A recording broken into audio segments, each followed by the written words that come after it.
तो कहती थी योर कि मैं चेक लव जान भाई, भी दे ऐसे करके आप भी अपनी लव को मतलब चेक कर सकते हो। तो ट्राई जरूर करें कि आपका मतलब प्रेम कितना ताकत है आपसे।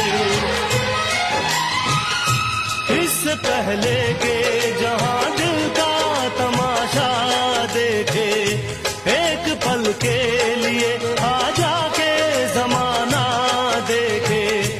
इश्क क्या है हो,